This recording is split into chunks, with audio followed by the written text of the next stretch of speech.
குருநாதன், இன்னும் எவ்வளவு நேரத்தில் விஜய் அங்கு வந்து சேர்வதற்கு வாய்ப்பு இருக்கிறது? காவல்துறை பாதுகாப்பு என்பது எந்த அளவுக்கு தொடர்ந்துட்டு இருக்கு? இப்ப அந்த பகுதியில தொண்டர்கள் அதிகமாக கூடி இருக்கிறதுனால போக்குவரத்து நெரிசல் ஏற்பட்டிருக்கா? அபிநயா, தாவேகா ஆரம்பிக்கப்பட்டு இன்று முதல் சுற்றுப்பயணத்தை விஜய் திருச்சி மரக்கடையில் தொடங்குகிறார். காலை 10:30 மணிக்கு பேசுவார் என எதிர்பார்க்கப்பட்ட நிலையில் இன்னும் அவர் இந்த பகுதிக்கு சேரவில்லை. தற்போது திருச்சி விமான நிலையத்திலிருந்து புறப்பட்டு சுமார் 2 மணி நேரத்திற்கு மேலாக தொண்டர்கள் படைச்சுட வந்து கொண்டிருக்கிறார். ஆனால் இந்த மரக்கடை பகுதிக்கு இன்னும் வருவதற்கு குறைந்தது 1 மணி நேரம் ஆகும் என எதிர்பார்க்கப்படுகிறது.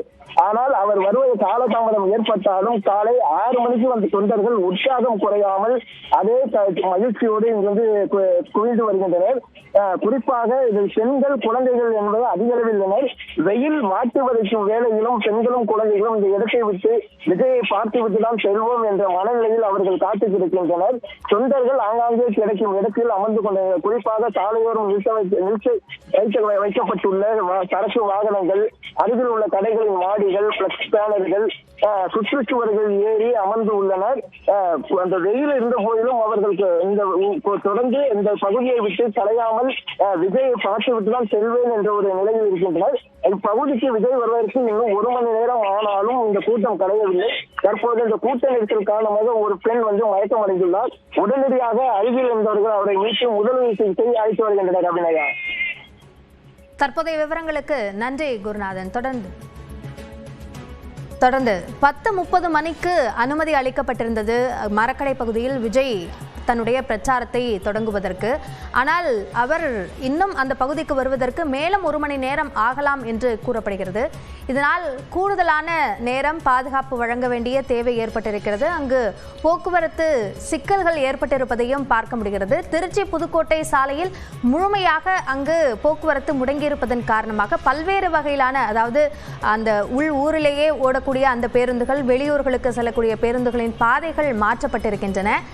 வழக்கமாக தங்களுடைய பணிகளுக்காக செல்லும் பொதுமக்களும் அந்த வழியை தவிர்க்க வேண்டிய ஒரு சூழல் ஏற்பட்டிருக்கிறது. எனவே அவர் இன்னும் 1 மணி நேரத்தில் அந்த பகுதிக்கு வருகிறார் என்றால் அதற்கு பிறகு ஒரு அரை மணி நேரத்திற்கும் கிட்டத்தட்ட, அதாவது 20 to 25 நிமிடங்களுக்குள்ளாகத்தான் பேச வேண்டும் என்ற அந்த நிபந்தனையும் காவல்துறையால் விதிக்கப்பட்டிருக்கிறது. எனவே அந்த நேரத்திற்குள்ளாக அவர் பேசி அதற்கு பிறகுதான் அந்த பகுதியிலிருந்து அவர் புறப்படுவதற்கு வாய்ப்பு இருக்கிறது. அதுவரைக்கும் அதற்கு மேலும் கூட அங்கு கூட்டம் அதிகமாக கூடியிருப்பதற்கான வாய்ப்பு இருக்கிறது. சட்ட ஒழுங்கு சிக்கல்கள் ஏற்படக்கூடாது, போக்குவரத்து நெரிசல் ஏற்படக்கூடாது, சூழல் அங்கு இருக்கக்கூடிய சூழல் சரி செய்யப்படுவதற்கு, அதாவது சிக்கலுக்குள்ளாகாமல் இந்த பிரச்சாரத்தை அவர் மேற்கொள்ள வேண்டும் உள்ளிட்ட 23 நிபந்தனைகள் திருச்சி காவல்துறையினரால் தாவேகாவினருக்கு விதிக்கப்பட்டிருந்தது. ஆனால் பலர் அவரை சூழ்ந்து வரக்கூடிய காட்சிகளைத்தான் நாம் பார்த்து கொண்டிருக்கிறோம். தொடர்ந்து தற்போது விஜய் இருக்கக்கூடிய இடத்திலிருந்து நம்முடைய சிறப்பு செய்தியாளர் ரகுவரன் இணைகிறார். அவரோடு பேசலாம். ரகுவரன், காவல்துறையினர் பல நிபந்தனைகளை விதித்திருந்தார்கள், இருந்தாலும் அதனை பின்பற்ற முடியாத சூழல் ஏற்பட்டிருக்கிறது, அல்லது அவர்கள் மீற வேண்டிய சூழல் ஏற்பட்டிருக்கிறது என்றும் சொல்லலாம். இப்போ அந்த சிக்கலை எப்படி சரி செய்வதற்கான முயற்சிகள்ல காவல்துறையினர் ஈடுபடுறாங்க? அதாவது 10:30 மணிக்கு தாவேகா தலைவர் விஜய் அவர்கள் விமான நிலையத்திலிருந்து புறப்பட தொடங்கினார். அவர் பிரச்சாரத்தை தொடங்க இருக்கிற இடம் பாத்தீங்கன்னா TVS tollgate. TVS tollgate 1.5 kilometre 3 kilometre தூரம் தான் இருக்கும். இவ்வளவு தூரத்தை 1.5 மணி நேரத்திற்கு மேலாக இந்த வாகனமானது கடந்து வந்து கொண்டிருக்கிறது. மிகவும் வாகன நெரிசல் அதிகமாக இருக்கிறது. அந்த தொண்டர்களின், ரசிகர்களின் கூட்டமும் அதிக அளவுல இருக்கிறதுனால போக்குவரத்து நெரிசல் அதிகமாக ஏற்பட்டிருக்கிறது. அதாவது திருச்சியினுடைய மிகவும் முக்கிய பிரதான சாலைகளாக பார்க்கக்கூடிய இந்த சாலை டிவிஎஸ் டோல்கேட் மற்றும் சென்னை மதுரை பைபாஸை இணைக்கக்கூடிய சாலை ஸ்தம்பித்து இருக்கின்ற நம்மளால காட்சிகள்ல பார்க்க முடியுது. அதனுடைய அந்த ட்ரோன் காட்சிகளையும் நம்ம தற்போது பார்த்துட்டு இருக்கோம். 10:30 மணிக்கு மரக்கடையில் இருந்து பிரச்சாரத்தை தொடங்குவதற்காக அனுமதி கொடுக்கப்பட்டிருந்த நிலையில இன்னும் பிரச்சாரம் நடைபெறும் இடத்திற்கே பாத்தீங்கன்னா அவர் இன்னும் 6 கிலோமீட்டர் போகணும். ஆனா இன்னும் அந்த பகுதிக்கே இன்னும் அவர் சென்றடையாத நிலைதான் இருக்கிறது. ஏன்னா ஏராளமான கூட்டம் இருக்கிறது. அதனால வாகனம் பொறுமையாக, விஜய் அவர்களுடைய வாகனம் பொறுமையாக நகர்ந்து வந்து கொண்டிருக்கிறது. தற்போது டிவிஎஸ் டோல்கேட் பகுதி அருகே தற்போது விஜய் அவர்களுடைய வாகனம் வந்துட்டு இருக்கு. இந்த பகுதியில இருந்துதான் ஆக்சுவலா அவருடைய அந்த பிரச்சாரம் தொடங்குவதற்கான அனுமதி கொடுக்கப்பட்டிருக்கு. ஆனா இன்னும் அந்த பகுதிக்கே அவர் வராம இருக்கிறத நம்ம தற்போது சூழலா இருக்க ரகுவரன், இதனால் அவருடைய அடுத்தடுத்த பயணங்கள், அதற்கு விதிக்கப்பட்டிருக்க நிபந்தனைகள், இந்த அடிப்படையில் தாக்கம் ஏற்பட வாய்ப்பு இருக்கு.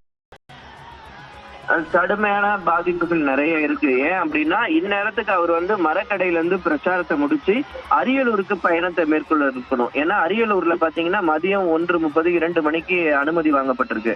இப்ப அரியலூருக்கு டைம் ஆயிட்டு இவர் இன்னும் பிரச்சாரமே தொடங்காத நிலையில அவர் அரியலூருக்கு போறது தாமதமாகும். அரியலூர்ல இருந்து குன்னம், பெரம்பலூர் மாவட்டம் குன்னருக்கு போக முடியாத சூழல், அடுத்து பெரம்பலூருக்கு போக முடியாத சூழல். ஏன்னா அந்த அளவுக்கு டிலே ஆயிட்டே இருக்கு. மாலை 5 மணிக்குள்ள பிரச்சாரத்தை முடிச்சிடுறோம் அப்படின்னு சொல்லிட்டு பெரம்பலூர்ல சொல்லியிருக்காங்க. ஆனா இன்னும் பாத்தீங்கன்னா முதல் பிரச்சார இடத்திற்கே அவர் வராத சூழல் தான் இருக்குது. ஏன்னா இங்க இருந்து 78 கிலோமீட்டர் அரியலூர், அங்க இருந்து 27 கிலோமீட்டர் பாத்தீங்கன்னா பெரம்பலூர், இன்னும் 100 கிலோமீட்டருக்கு மேல அவர் பயணம் மேற்கொள்ள சூழ்நிலையில இன்னும் அவருடைய பிரச்சார பயணமே இன்னும் தொடங்காத சூழல் தான் இருக்குது. ரகுவரன், தற்போதைய விவரங்களை வழங்கியமைக்கு நன்றி. மீண்டும் மற்ற விவரங்களுக்கு தொடர்பு கொள்கிறோம். தொடர்ந்து விருந்தினர்களோடு பேசலாம். திரு ரவீந்திரன் துரைசாமி, இது போன்ற மாவட்டங்களில் போய் சுற்றுப்பயணம் மேற்கொள்ளும் போது அங்க இருக்கிற லோக்கல் இஷ்யூஸ், மக்கள் பிரச்சனைகளை பற்றி பேசுவது பலனளிக்குமா, அல்லது வாக்கு வங்கி என்ற அந்த அடிப்படையில் பேசுறது பலனளிக்கும்? மல்டிபிள் ஃபேக்டர்ஸ்ல மக்கள் வாக்களிக்கிறாங்க. தங்கள் பகுதியின் வளர்ச்சி, தங்கள் பகுதியில் உள்ள சட்ட ஒழுங்கு கரெக்டாக இருக்கிறது, அடிப்படை வசதிகள் எல்லாம் சரியாக இருக்குங்கிறது மக்களுக்கு ஒரு அம்சமாட்டு இருக்கக்கூடிய ஒன்று தான். அதே வேளையில் தங்கள் சார்ந்த தலைவர்களின் ஈர்ப்பு சக்தி, அதுவும் ஒரு தான். ஜாதி ஒரு அம்சம்தான், மதம் ஒரு அம்சம்தான், மொழி ஒரு அம்சம்தான். ராமகோபாலன்ஜி சொல்லுவார், நம்ம நாட்டின் பண்பாடு கலாச்சாரம் இதுக்கும் மக்கள் வாக்களிப்பாங்கங்கிறத ராமகோபாலன்ஜி அழுத்தி ஆழமாக சொல்லுவார். அதே மாதிரி கம்யூனிஸ்டுகள் இது கூலி உயர்வு, வயிறு, இந்த மாதிரி உணவு, இந்த மாதிரி பல அம்சங்களில் மக்கள் வாக்களிப்பாங்க.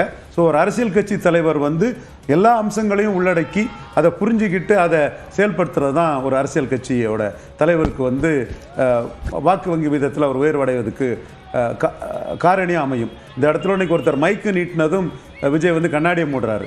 கும்பிடு போட்டுக்கிட்டு நான் புறவு கொடுக்குன்னு சொல்லலாம். மைக்கை கண்டதுமே மறண்டு கண்ணாடி மூடக்கூடிய ஒரு தலைவராக இருக்கிறாரு. அப்போ அவருக்கு நிலைப்பாட்டை விலைக்கு அவரால் பேச முடியலை. நீங்கள் இது கொள்கை எதிரிங்க, அரசியல் எதிரிங்கிறீங்க. இப்போ சீமான் கேட்குறாரு, அப்போ கொள்கை நண்பரா அதிமுக, இப்போ காங்கிரஸ் கொள்கை நண்பரா, பிஜேபி திமுக அரசியல் எதிரின்னா அதிமுக அரசியல் நண்பரா? அப்போ இதுக்கு விளக்கம் சொல்ல வேண்டியது விஜய் தான், அல்லது அவர் கட்சியை சார்ந்தவங்கள ஒரு விளக்கம் சொல்லலாம். அந்த மாதிரிப்பட்ட எதுவுமே விளக்கம் இல்லாமல் இப்போ தன்னோட சினிமா பாப்புலாரிட்டியை ப்ரொஜெக்ட் பண்ணி அதை என்கேஜ் பண்ணி ஒரு அரசியல் வியாபாரத்தை பண்ண தான் வந்திருக்கிறதா மக்கள் நம்பதுக்குள்ள வாய்ப்புகள் இந்த இடத்துல இருக்குது. அதைத்தான் நான் திரும்ப சொன்னேன். எம்ஜிஆர் கட்சி ஆரம்பித்தார், திண்டுக்கல்ல நின்னார். இவங்க விக்கிரவாண்டி களத்திலையும் ஈரோடு களத்திலையும் அரசியல் வியாபாரியாக களத்துக்குள்ளே வராமலே ஒதுங்கிட்டாங்க. ஏன், என்ன காரணம்? அப்போ நாங்க தனக்கு ஆதரவு அளிக்கிற மக்களுக்கு நல்லது செய்யறதுக்காக நான் வர்றேன். அதான் நீங்க இடத்தையெல்லாம் நிற்க மாட்டீங்க. நீங்க நாளைக்கு நீங்க 26 எங்களுக்கு முக்கியம் இல்லை, 31 தான் முக்கியம், எனக்கு சினிமா மார்க்கெட் இருக்குன்னு கூட சொல்லலாம். உங்க உரிமை. களத்துக்குள்ள வராதது ஒரு பலகீனம். அது அரசியல் அவங்க நிலைப்பாட்டை அந்த இடத்துல எடுத்து வைக்க முடியாத ஒரு பலகீனம். எந்த கட்சினாலும் களத்துக்குள்ள வராதது ஒரு பலகீனம்ங்கிறது தான் மக்களுக்கு தெரியும். இல்ல, இப்ப அவர் களத்துக்கு வரலன்னு எப்படி சொல்றீங்க? அதான் விக்கிரவாண்டி ஈரோடு களத்துல எம்ஜிஆர் திண்டுக்கல் கோயம்புத்தூர்ல நின்னாரு, விக்கிரவாண்டி ஈரோடு களத்துல சீமான் நின்னாரு. இவ்வளவு ஆண்டுகளாக சீமான் நின்னு எப்படி அதிமுகவே 26 தான் தன்னோட நோக்கம். அதுதான் எடப்பாடி பலகீனப்படுவாருன்னு சொல்றேன். நடந்த விஷயத்துல கமலஹாசன் தினகரன் பலகீனப்பட்ட மாதிரி எடப்பாடி பலகீனப்படுவாருன்னு சொல்றேன். எடப்பாடி சீமான் பலகீனப்பட்டு தான் 40% 20% ஆயிருக்குன்னு ஆதாரத்தோட நடந்த விஷயத்தை சொல்றேன். திரும்ப இன்டெலிஜென்ட் டிஸ்ஆனஸ்டிங்கிற வார்த்தையை பலருக்கு நான் பயன்படுத்த காரணம் என்னன்னா, நடந்த விஷயத்துல மாத்தி மறிச்சு பேசுறது அறிவு நாணயமற்ற செயலுங்கிறத ஆணித்தரமா நான் சொல்றதுனால தான் சொல்றேன். எடப்பாடி பழனிசாமி முந்தைய ஈரோடு கிழக்கு இடைத்தேர்தலில் நின்னாரு. விக்கிரவாண்டியில் அவர் நிக்கலன்னா 10.5 பற்றி சொல்றதுக்கு அவருக்கு ஒரு கிளாரிட்டி இல்லை. அதனால ஒதுங்கிக்கிட்டாரு. ஈரோடு கிழக்குல நிக்கலன்னா தனக்கும் சீமான். அதிமுகவும் தாவேக்காவும் அந்த இடைத்தேர்தல்களை புறக்கணித்ததுக்கு வித்தியாசம் இருக்குல்ல? இருக்கு. அரசியல் வியாபாரத்துக்காக தான் கட்சி ஆரம்பிச்சுட்டு இடைத்தேர்தல நிக்கலங்கிற குற்றச்சாட்டை நான் வைக்கிறேன். நீங்க டிஃபெண்ட் பண்றது உங்க உரிமை, அது நான் தலையிட விரும்பல. டிஃபெண்ட் பண்ணல, எதிர்கேள்வியை நான் கேக்குறேன். அதனால விஜய் நான் காப்பாத்துறேன்னு அர்த்தம். என்னோட குற்றச்சாட்டு அரசியல் வியாபாரி, அதுல நீ எக்ஸ்போஸ் ஆயிட்டீங்கன்னா 26ல உங்களுக்கு சிக்கலாயிருன்னு இடைத்தேர்தல கண்டு ஒதுங்கிட்டீங்கன்னு அர்த்தம். நீங்க கட்சி ஆரம்பிச்சுட்டு லெட்டர் பேடா இருந்ததுனால தான் கமலஹாசனும் தினகரனும் பலகீனப்பட்டு 1.5% சரி, ஹரிநாடாரி கீழே போனாலும் சரி, 2.6னாலும் சரி, மக்கள் என்ன தீர்ப்பை கொடுத்தாலும் மக்கள் கூட நான் நிற்பேன்னு துணிச்சலா சீமான் நின்றனால தான் சீமான் 8.3 நிற்கிறாரு. கமலஹாசன் தினகரன் 1% கீழே இருக்கிறாரு. கமலஹாசன் கண்டஸ்ட் பண்ணாமல் இருக்கிறாரு. அதே தவிர நீங்க விக்கிரவாண்டியில் ஈரோடு கிழக்கிலையும் பண்ணினீங்கிறது தான் என்னோட இதில் நீங்க வியாபார அரசியலுக்கு வந்திருக்கீங்கிறது என் குற்றச்சாட்டு. சரி திரு பிரியன், ஸ்டார்டம் விஜய்ன்ற ஒரு ஃபேஸ் எல்லாருக்கும் தெரியும், அது ஒரு பெரிய பலம் அப்படின்னு சொல்றீங்க. இதையெல்லாம் தாண்டி மக்கள் அவரை சந்திச்சே தீரணும், மக்கள் அவரை பத்தி தெரிஞ்சுக்கணுன்றதையும் அது எந்த அளவுக்கு முக்கியமோ விஜயும் மக்களை தெரிஞ்சுக்க வேண்டியது அவ்வளவு அவசியம். அதற்கு அவர்களோட அவர் நெருங்கி பழக வேண்டும். ஆனா இந்த பிரச்சாரத்துல அவரால் அந்த பிரச்சார பயணத்துல அந்த வாகனத்துல கூட ஏறி நிற்க முடியாது. நின்னா இன்னும் 1 மணி நேரம் அது தாமதமாவதற்கு வாய்ப்பு இருக்கு. இதே மாதிரியான சூழல் தான் அவர் பிரச்சாரம் திட்டமிட்டிருக்க எல்லா இடத்துலையும் நிகழ்றதுக்கு வாய்ப்பு இருக்கு. இப்போ இதுவே அவருக்கு ஒரு தடையாகவும் மாறி இருக்கா? இல்லை, இது முதல் ஃபேஸில் இப்படி தான் இருக்கும், அடுத்த ஃபேஸ்லாம் சரியாயிடும் சொல்லுவாங்க. ஏன்னா இப்போது ஒரு ஸ்டாராக இருந்தார், இது வரையும் மக்கள்கிட்ட அவர் மூவ் பண்ணது கிடையாது. சரி, அவர் வராரு, நம்ம ஏரியாவுக்கு வராருன்னா அவங்க ரசிகர்கள் அக்கம் பக்கத்தில் எல்லாம் திரண்டு பார்க்குறது இயல்பான ஒரு விஷயம். இதுவே தேர்தல் பிரச்சாரத்தில் தொடர்ந்து ஒரு இடத்துக்கு போயிட்டுருக்காரு வச்சுக்கோங்களேன், ஒரு 3 மாத காலம் தொடர்ந்து பிரச்சாரம் போனார்னா அப்போ இந்த மாதிரியான கூட்டம் செய்கிறது கொஞ்சம் குறையும், பெரும்பாலும் குறைஞ்சிரும். அது முதல்ல ஒரு இனிஷியலாக கொஞ்சம் இருக்கும், அந்த ஆர்வம் இனிஷியலாக கொஞ்சம் இருக்கும், அதுக்கப்புறம் கொஞ்சம் கொஞ்சமாக குறைஞ்சிரும். எம்ஜிஆருக்கும் அந்த மாதிரி தான் முதல்ல ஆர்வம் இருந்தது. அவர் ராத்திரி 4 மணிக்கு வர மீட்டிங்க்கு மறுநாள் காத்தால் 4 மணிக்கு வந்தால் கூட இருந்தது. அதுக்கப்புறம் கொஞ்சம் கொஞ்சமாக அது குறையும். அது முதல்ல அப்படி தான் இருக்கும். கட்சி ஆரம்பித்த போது எம்ஜிஆருக்கு இருந்த கூட்டம், அப்புறம் பின்னாடி கடைசி வரையும் கூட்டம் இருந்தது. ஆனால் அந்த ஈர்ப்பு சக்தின்றது கொஞ்சம் கொஞ்சமாக குறையறதுக்கான வாய்ப்பு இருக்குது. ஒரு தடவை பார்த்துட்டாங்கன்னா 2 தடவை பார்த்துட்டாங்கன்னா அடுத்த தடவை பார்க்க மாட்டாங்க. சரி, அவர் விஜய் என்ன பேசுகிறாரு, அவரோட கொள்கை என்ன, எல்லாமே தெரிஞ்சு போயிடும். அதுக்கப்புறம் அவருடைய அரசியலை வச்சு அவங்க டிசைட் பண்ணிப்பாங்க. ஸோ அதனால் முதல்ல இப்படி தான் அந்த கூட்டம் இருக்கும். அதனால் இதை இந்த கூட்டத்தை மட்டுமே நம்பி இவர் கூட்டத்துக்கு எப்படி கம்யூனிகேட் பண்ணுறாரு தான் முக்கியம். அந்த கூட்டத்தை எப்படி கையாளுறாரு, எப்படி ஹேண்டில் பண்ணுறாரு, எப்படி என்ன மெசேஜ் அவங்களுக்கு சொல்கிறாரு, அவங்க வீட்டுக்கு என்ன மெசேஜ் எடுத்துன்னு போகிறாங்க, at the end of the day அவங்க என்ன எடுத்துன்னு போகிறாங்க, டேக்அவே என்ன அப்படின்றத அவங்க பார்ப்பாங்க. ஆக்சுவலாக அந்த டேக்அவே அவங்களுக்கு இம்ப்ரெசிவாக இருந்ததுன்னா இதோட ஒன்றி இருப்பாங்க.